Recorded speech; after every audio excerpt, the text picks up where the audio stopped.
kwacuzi ngo muri guterwa ruhangana atra n'abamanya umutayeze gambro umuntu atikengera gukora kanto kunyeteterese niza gukora kanto no kareba kwaba na mugambro munenda gukora kanto bamutere barwaye hatwari hatu kandi ni kwetenga buri kanya kona abo kwani wowe konsikiza stand no musiku koro kishemero kafutana tashemero koro kutunga stana rera jundi sokabere na shuma stana bere nani na meyi okabere na ba promote stana bere nani na meyi nazo mu union stana na meyi kongo kufa kwa jundi ruhanga wakabana chumanya ngo urako jundi sajaro kumunsi yabanabura mukuru gukushabira umbere gw'umugezi gwabahirwa rikuru iryambara Regional Referral Hospital Venerable Reverend Patrick Ateire urisaba dikoni wa Greater Mbarara Archdiaconry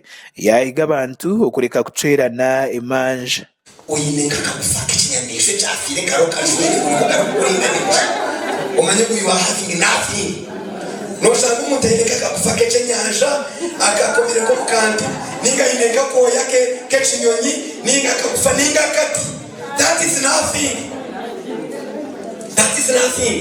ruhangani wari kutirachi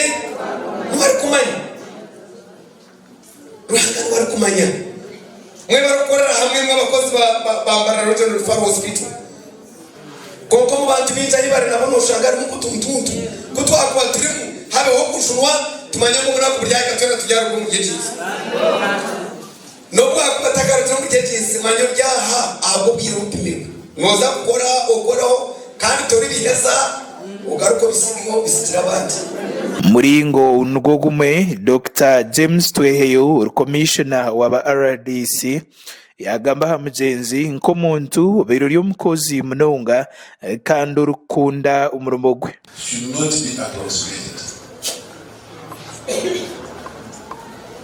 She was announced lost. She was discovered the way she was. The medical team should be part of the group that gives additional help. I know it must have been extremely difficult for them to do the postmortem because of the time lapse. But I know they are professionals. Really, they can give additional support, especially of their own.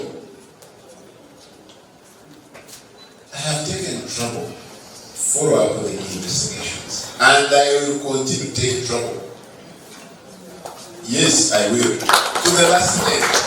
Jenzi Judith Charisima binayibimbira matano Child Healthcare Department ahirware rikuru iryambara Regional Referral Hospital kandi bagenzi be bamanya nko muntu beire nakoretse kubasika cyona kurebekangwa amagara gabo ahirware ri gaba marunje order to have justice.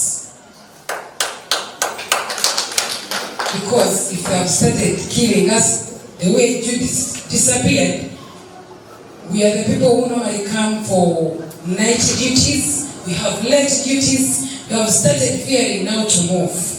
Bikiriyaho Bishop Nathan Ibrahim wa Desta Cathedral yayitumbitire kanisa ya Uganda abukushabira umbere gw'umugezi ari kugira ngo ogu akaba yarigireyo ayosirina shabira umbarokore ukukira minonga umukaniseye ya Desta Cathedral ne rutaro n'aba church Uganda kati kuri Kanyenda bamanya ngo ubaza kuzika aba remember wa Desta Cathedral Nasi Judith Charisima okumara emyaka eri kurenga muri 10 ari kwiza muri Mbarara azo kutinga umurimo aha Referral Hospital Mbarara ahi ari basije cyo kubanza mu Desta Cathedral nimo yagendera ari kugaruka omwigiro mukamu wa muhangiri